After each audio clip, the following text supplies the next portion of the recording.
nous devons vous dire merci pour toutes les choses que nous sommes aujourd'hui. Et continuer à dire que nous sommes encore aujourd'hui. Que nous devons expérimenter le meilleur du meilleur de nous. Et notre cœur nous appelle jusqu'à bien pour ce que nous avons déjà vu.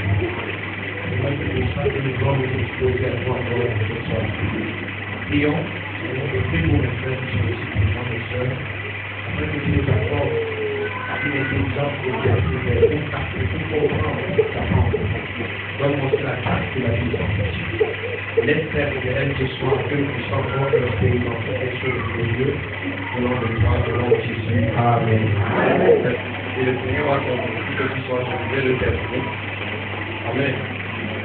Que ce que je vais dire puisse comprendre, parce que nos séminaires, généralement, c'est un travail d'ensemble que nous faisons. Aussi, nous remettons certaines parties. Nous décidons de construire les gens dans une expérience particulière.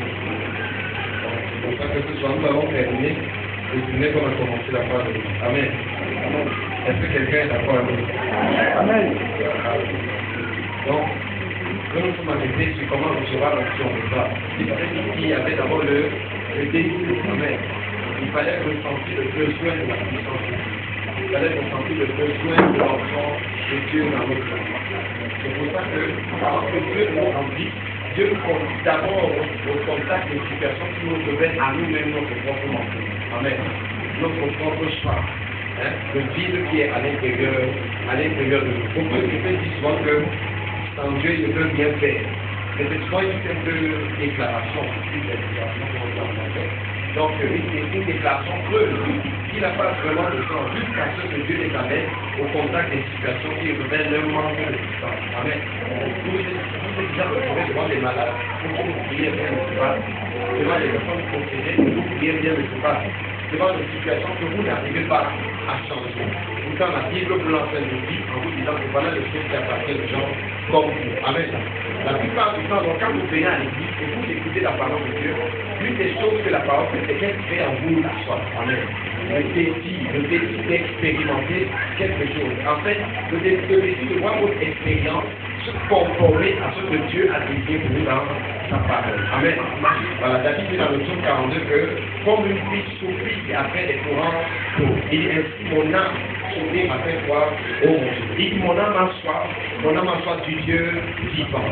David ne dit pas seulement que son âme a soif, mais il dit que son âme a soif du Dieu vivant, pas seulement de Dieu. Beaucoup de gens vont à l'église chercher Dieu. Beaucoup de gens prient Dieu, mais ils n'ont pas de contact avec le Dieu vivant, avec le Dieu qui agit, avec le Dieu qui se manifeste. Amen. Mais bien aimé, il veut que Dieu demeure parmi nous, que Dieu demeure en nous, et que notre existence et que nos rassemblements soient exactement identiques au rassemblement des personnes bien aimées au milieu de qui Dieu ne demeure pas. C'est qu'il y a un problème, n'est-ce pas? N'est-ce pas bien? Amen. La Bible dit que la vie en santé s'encontrera en vie. Donc il donnera le nom Emmanuel, ce qui signifie Dieu, avec nous, voilà Dieu au milieu de nous. Ouais, dans la révélation d'Emmanuel, Jésus est venu démontrer ce à quoi ressemble l'existence des gens au milieu de qui Dieu marche. L'existence des gens au milieu de qui Dieu agit. Est-ce que quelqu'un me comprend? Donc quand Jésus était là, si vous voulez savoir à quoi ressemble le quotidien d'une personne au milieu de qui Dieu habite, regardez simplement le quotidien de Jésus. Dans Actes 10 au verset 38, la Bible dit que vous connaissez comment Dieu a oint du Saint-Esprit le Seigneur Jésus, qui allait de lieu en lieu, faisant du bien et guérissant tous ceux qui étaient sous l'emprise du diable, parce que Dieu était avec lui. Amen. Ouais, voilà ce qui se passait quand Jésus était sur la terre. Donc, Jean 2, verset 30, la Bible déclare que quand Jésus est ressuscité, il a fait des miracles extraordinaires. Parce que certaines personnes qui disent que les miracles, c'est pour les païens. C'est pas vrai. Amen. Les miracles, le miracle, c'est tout simplement les conséquences, fait partie des conséquences liées à la présence de Dieu parmi son peuple. Est-ce que vous comprenez? C'est-à-dire que les chrétiens ont besoin de voir le Dieu de miracle, comme les païens ont besoin de voir le Dieu de miracle. Pourquoi? Parce que chaque fois que Dieu nous démontre sa capacité, cela renforce notre confiance en Dieu.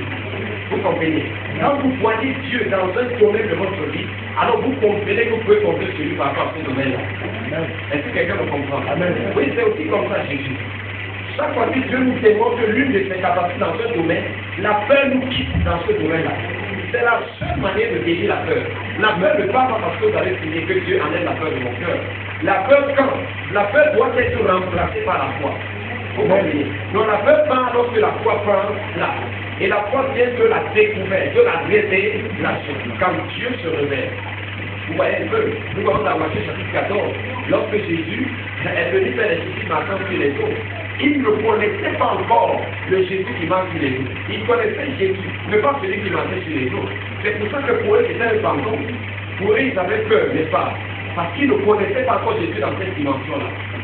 Quand ils étaient au milieu de la tempête, Jésus était au milieu d'eux. Mais Jésus ne leur avait pas encore démontré qu'il pouvait calmer les tempêtes. Donc jusqu'à ce moment-là, bien que Jésus soit présent, ils avaient peur. Mais quand Jésus a calmé la tempête, les disciples savaient que yes. On dit quel est donc celui à qui obéit même les vents de la mer. C'est-à-dire qu'avant, nous croyons que la maladie lui obéit. On croyait que les démons peuvent partir. On ne savait pas que même les éléments de la nature peuvent lui obéir. On ne savait pas qu'on pouvait lui faire confiance lorsque l'enfant est en vie. Vous voyez donc qu'à partir de cet instant, les disciples ne pouvaient plus chanter sans devant les tempêtes. C'est vrai, non? Pourquoi? Parce que la capacité déjà été démontrée au contact de cette situation-là. Donc tu as besoin du Dieu qui fait les miracles, bien aimé. Beaucoup de gens, je l'ai d'ailleurs ici pendant le séminaire, beaucoup de gens se vantent du fait qu'eux, ils n'ont pas besoin des miracles. Bien aimé, il n'y a pas de miracle sans le christianisme. Il n'y a pas de christianisme sans le miracle. Est-ce que quelqu'un me comprend? Amen. Toute personne qui prie attend un miracle. C'est-à-dire attend l'intervention d'un Dieu qui agit des pas. Amen. Et si vous attendez l'intervention du Dieu qui agit, cela suppose que vous ne pouvez pas faire ce pourquoi demander à Dieu d'agir. C'est vrai? Amen. Alors, donc, nos amis les témoins de Jéhovah qui disent que le miracle n'existe pas, c'était pour que le canon des petits soient rassemblés, que lorsque les Bibles allaient se rassembler dans un seul recueil, alors on n'aurait plus besoin de miracles trop peu grandement. Et je pense que c'est les gens qui prient. Amen. Même s'ils prient avec une révélation qui est posée, le simple fait de prier démontre quelque part qu'il y a un homme sur la terre qui demande au Dieu esprit d'intervenir dans les choses naturelles. Et c'est ça qu'on appelle le miracle. C'est l'intervention de Dieu dans les affaires humaines. Est-ce que quelqu'un me comprend? Donc nous avons besoin de vivre sa puissance, de vivre ses miracles. Maintenant, la plupart du temps à l'église, nous avons laissé parfois la circonstance nous imprégner de fatalité. Et sous le prisme de la fatalité, éclairé par la lumière que la fatalité dégage, nous sommes allés au contact des Écritures.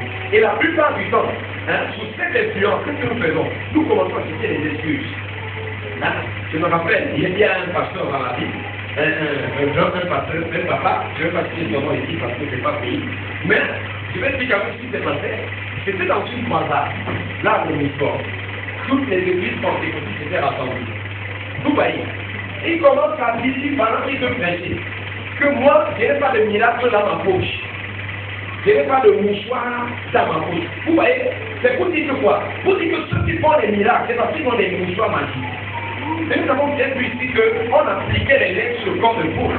Et les corps qui avaient touché ces corps malades, les corps malades qui avaient touché ces lettres, étaient suffisamment intelligents pour reconnaître que ce mouchoir avait la puissance et quitter les corps des gens. Est-ce que c'est vrai? Amen. Acte chapitre 19. La Bible dit qu'il se faisait des miracles extraordinaires par les mains de Paul.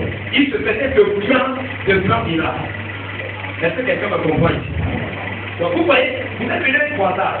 Maintenant, vous n'avez pas suffisamment de foi pour conduire les gens à croire en Dieu, pour faire quelque chose dans leur vie. Peut-être parce que dans le passé, vous n'avez jamais accompli un miracle. Peut-être parce que la plupart du temps, quand vous avez prié pour les gens, ça peut être sanctionné par un échec puissant. Alors, l'échec devient votre référence. Vous comprenez? En fait, la parole de Dieu ne vient d'éclairer vos circonstances, mais vos circonstances essayent d'éclairer la parole de Dieu. Et c'est pour ça que tout à l'église vous devenez difficile comme ça.